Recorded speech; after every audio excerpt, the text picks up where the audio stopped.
How you doing, everybody? This is Mike Gross at youtube.com/MG free guitar lessons.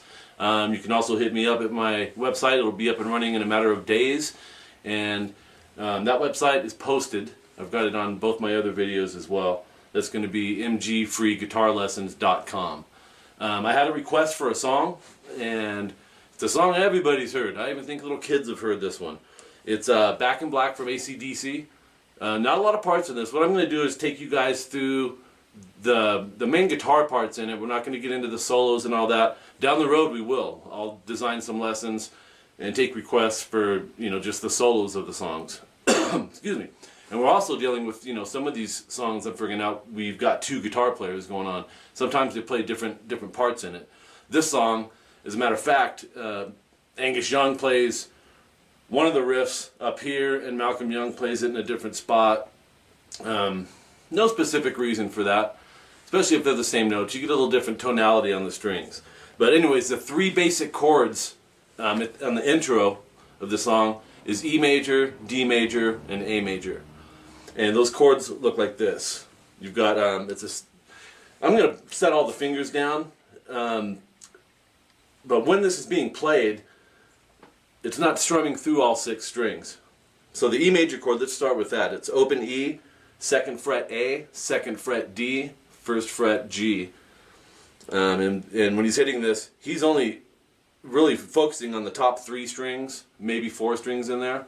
So sometimes I'll play it just open 2-2, and I won't even throw the G sharp in there.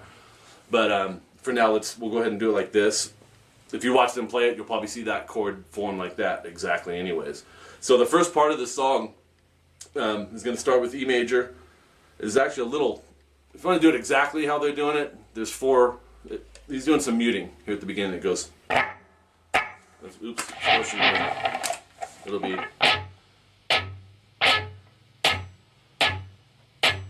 and then there's 2 hi-hat hits.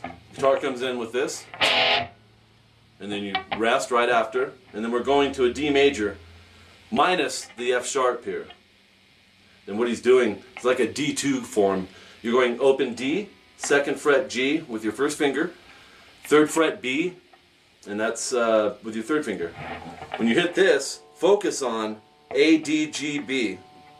If you hit this string, which you probably will by accident, you're going to want to work on muting out that underneath string with your 3rd finger here. That's okay if it does that. You don't want this. So you'll probably naturally be muting that anyways. You'll see the natural way your fingers are going to lay down on the fretboard, it's going to want to mute that out as it is. But make sure that it is. Okay? And on this part, we're going to go down, up, down. Notice I've got my thumb up on the top. It's not pushing anything down. It's just to mute out the low E, just like we're muting out the high E. Those are little tricks, and I notice people overlook that a lot. And then they wonder why things don't sound right, or a note sounds off in there. You got to pay attention to those mutes. So I'm muting the 2 outside strings, low E, high E. And what's going on here is a down, up, down. It'll go. But if you listen, mute, mute. You won't hear those mutes when you're strumming these notes. Okay, so far it's. And then A major is the next one. There's shortcuts to playing this. Textbook will show you like this. There's nothing wrong with that, but just like I've mentioned in other lessons, if you can economize what you're doing, it'll help you change faster. So in this case, and I usually play my A major like this, barring it with my 1st finger. So we got open A, fret 2 D, fret 2 G, fret 2 B, and the high E once again is muted, and so is the low E. And we need this open A. So we can't get up here and mute this with this finger because we need the open A. So you take your thumb again and mute that top string. And we're going to do the same thing. Down, up, down. Go ahead and hit all 6 strings. Don't try to go. People get really shy with it, and they're worried, oh my God, well if you're muting it, it's not going to matter, right? So go ahead and mute it, especially if it's a rock song. Hard rock, heavy metal, punk, it's aggressive. So you want to hit it with full force a lot of times. It depends what the song calls for. Plus, it's a good habit. It doesn't matter what style of music you're into. So up to this point, we've got Okay, those are the three chords, E, A, D. Or E, D, A, I should say. And then he throws in a little what we call riffs, and it's from the pentatonic blues scale, and it's 3A or 3E, open E, 3B, open B, and then 2G, and he bends, releases, and pulls off. A little tricky, and he plays it so fast. Before you know it, that part is already over with. And it goes, I'll play it slowly, and then I'll play it up the tempo. It's so you have another thing I do. This just works for me, you guys. You don't have to do this. But on this bend, we're working against the nut here a little bit, so it makes it a little tighter. And what I do in those cases is I use 2 fingers. My first and second finger are both sitting in that second fret. Gives me a little more strength to pull it. I could do it either way. It's just a habit I've acquired over the years. So I'm bending it, releasing,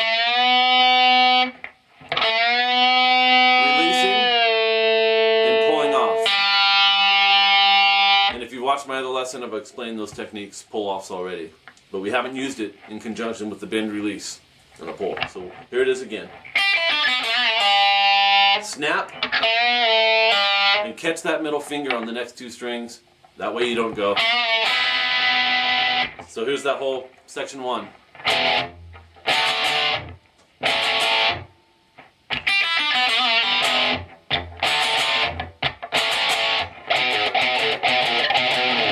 Okay, so I went back to the 3 chords, E, same way as we just started. The D and the A. Now here's where I was talking about earlier, where when you have 2 guitar players in a band, they will do different things sometimes, for whatever reason. The last band I was in, we went back and forth. I'd jump from the melody to the harmony, and the other guitar player would do the opposite of that. There's lots of reasons for it, but sometimes it's not that deep of a reason. So the way I do it is more how 𝐂𝐿 does it on this part, which is. But I'm pretty sure Angus goes. Same notes, different strings. You may like this one better. It's less of a challenge this way. But I'll show you how I've been doing it, how 𝐂𝐿 does it as well. 2A, we're going to go back to that every other note here. 2A with your first finger, 4G, or 4E, sorry, on the top string. So we're going. And then we're going to, each time, we're going back to the 2, and we're going to move this up chromatically, or a half step at a time. That'll take us to 5 now. Then we're going to go back to 2, and go another half step after that. Which puts us on fret 6, go back to 2, and then go to fret 7. They're the same note. Those are both B notes. Kind of cool together though. A little different tonality, thicker string. Not as thick of a string, so you get a little tintier sound on the A as opposed to the low E. So here's how that sounds. I talk about this in every lesson. It's subgrouping. Take that part particularly. It's a challenging part, as well as the pentatonic scale that was used earlier. And subgroup it, man. Break these into riffs. Don't worry about the chords for now. Make that a separate subgroup. This is one subgroup. If you can't do it that fast, it's okay. You'll get there. But you want it clean. Same thing here. And when you hit that 7th fret, you slide it. Basically, it's just going to lose the tone when you get around the 3rd fret or 2nd fret. Watch.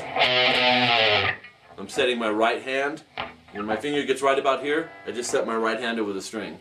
And you got to be careful, because if you just lift it off, especially with distortion, you may get some unwanted noise there, a low E ringing. Okay, so here's again the whole section.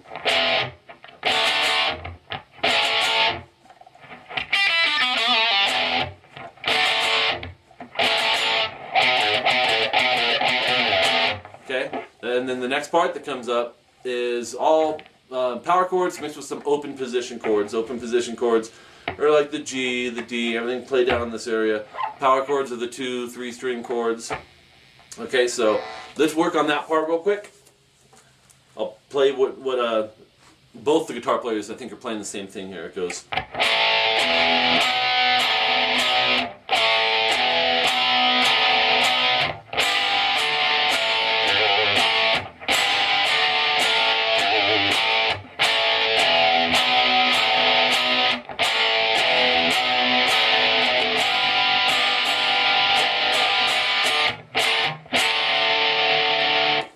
whole section. So what's going on? I've seen this played different ways as well. I'll see some people go, but I don't know. I try to get stuff as close as I can to how the original artist is doing it, and I'm hearing these notes. And Angus did that a lot. Off the top of my head, I can't remember, but there's other ACDC songs where he's doing that. Sounds better too, I think. So try to do it this way, because this is how he's doing it. We have open A, 2nd fret D, 2nd fret G. Basically a power chord. You add another note or two, you're going to have an A major chord. So it's A, D, G. Once again, mute the top string up here, the low E with your thumb, and don't bar all the way down. You don't want to hear that. We need A, D, G. Take that, just move it up, and do the same thing. Open E to A to D. We have, and then you're already where you need to be for the next one. 2A, 4D, 4G, and hit those 3 strings. This first finger is muting that low E, just to be safe. And then we're going to lift just your index finger off, hit those same 3 strings again, and then bring it right back down, hit those same 3 strings again. So that could be a subgroup. It'll be, and just keep doing it. When you feel like you've mastered that, jump to the first 2 power chords, and this will help you get things in rhythm too. Alright, so if you want to make it a bigger subgroup, and that's a cool subgroup because it repeats all that again.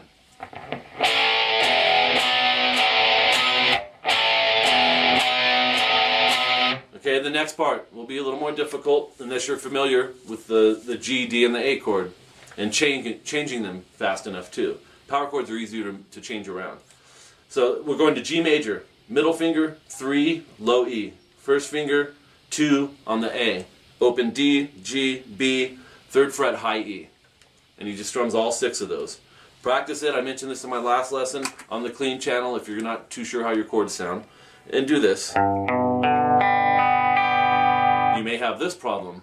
And you don't want that. And if you turn your distortion on and do it, you might not even notice. So clean channel is always a good way to make sure the clarity's there. Okay, so hit all of those 6 strings. From there we go to D major. That's 2 on high E, 3B, 2G. I'm going middle finger on the high, 3rd finger on the B, 1st finger on the G. Open D. If you catch the open A in there, Angus and Malcolm are probably half the time hitting these 4 and then the other half hitting these 5. Not a big deal. The A note, if you hit on the open A there, there's already an A in the D major chord and that A is right here. So that's why that works. But do not hit the low E. There's no E note involved in this chord. Okay, so mute that with your thumb. And then I would hit all 6 strings. If you know your mute's good, go for it. So we have the A major is next. Open A, bar, 2 on the D, G, and B. Pivot this finger up a little bit so you can mute the high E. Alright, that's the next chord. You can hit all 6 if you want. You can hit from the A down as long as your mutes are there. So we have... He goes to the... Kind of leave this in this area after you hit it. Take your middle finger. You can lift the pressure off a little if you want. But it's going back there, so no sense in trying to move it too far. Middle finger, 3rd fret, low E, pick, and do a vibrato, which is this. And those are tricky, man, just like the pinch harmonics that I showed in the last lesson. But I think pinch harmonics are probably a little harder. Angus Young was notorious, man. I remember listening to him back in the 80s when I first started playing guitar. He had this really fast vibrato. Reminded me of B.B. King's a little bit, actually. But it's really cool. People have their trademark vibratos that they use, believe it or not. Yngwie Malmsteen has the big swoopy one. That's one that I naturally kind of use more, like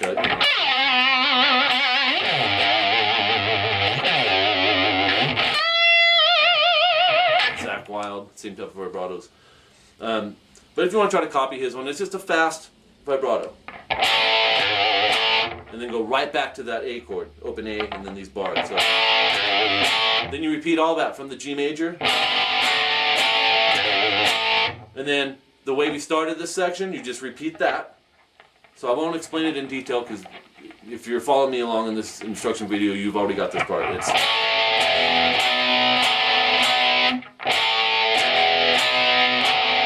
and then go hit like this power chord again, 2A, 4D. If you want to catch where the pinky is, that's fine. It's just an in-between part to transition, so it's not a key thing, but I like to show the little things that are going on in between with these lessons.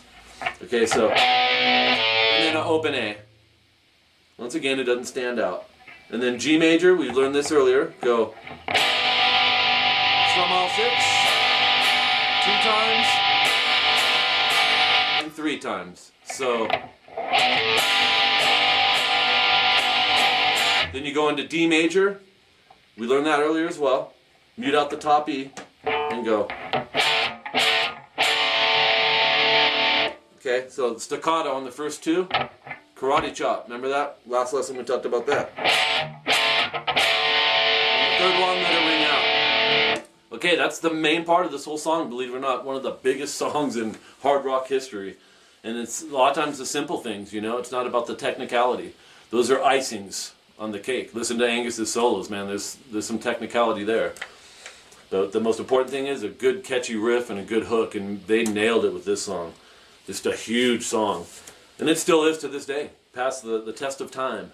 Okay, so those parts will repeat, everything you heard and that we reviewed already.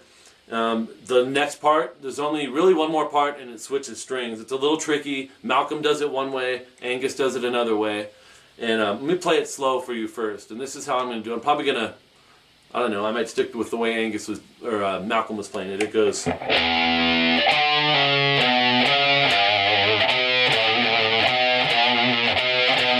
up the tempo, it's...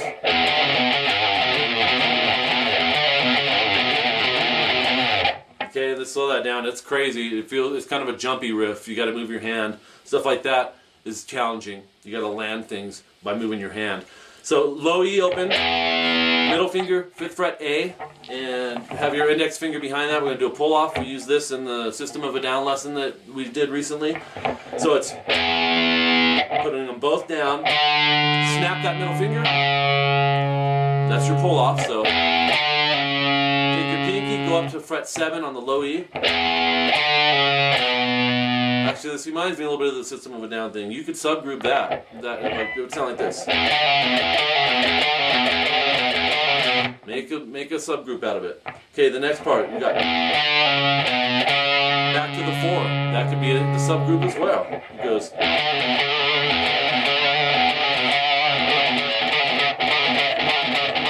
He doesn't play it that fast, but I'm sure he could.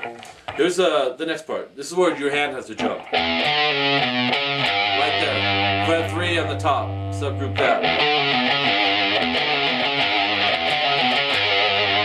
And then this part is going to look familiar to you. 2A, 5E.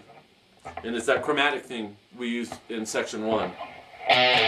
But it's played with a different feel. He's doing that little quiver vibrato again. We're not doing the 4th fret though. Okay, and then 2 on the A, 6 on the E. Vibrato that. Back to the 2A. Hit the 7 E and slide it into nothing again.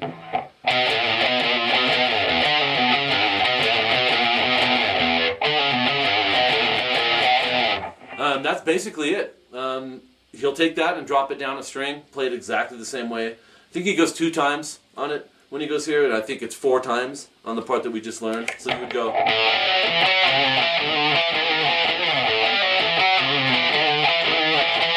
And then back to the first part we did, where it was E and A back and forth.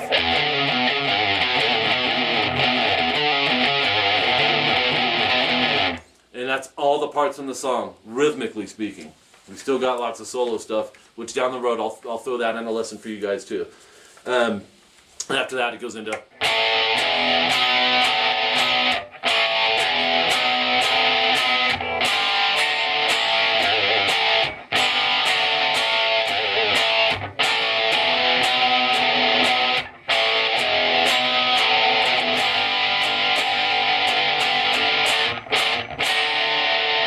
Okay, so we'll stop there. Like I said, I'll add some lead stuff later on. I'm starting to get requests, and I got another song that someone requested. I got to get ready, and that's Todd Chisholm at patioshoppers.com. Check him out.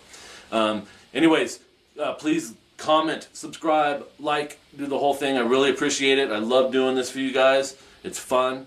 I hope that if you guys do struggle on any parts, that you won't hesitate to hit me an email, or just put it on my comment page. Would be even better, and we can work from there, and I can explain things. Because like I always, pretty much in each video, slow these things down in subgroup, and there's a lot of sloppiness with guitar players. We've all went through it. I've went through it, and I still do. And when I hit those walls, I know what I have to do to fix it. And it's worth it. If you're going to sit down and play, make the best of your time. Okay? It's so critical. It's the difference between sounding like a pro and sounding like a rookie. So, and once again, the website will be up soon. And I'll let you guys know as soon as the website's up. I appreciate you guys. Thank you for tuning in. And we've wrapped this one up. Request some songs, and like I said before, your song may be the next one. Actually, Todd's is the next one, but your guys' could be after Todd's. So hit me.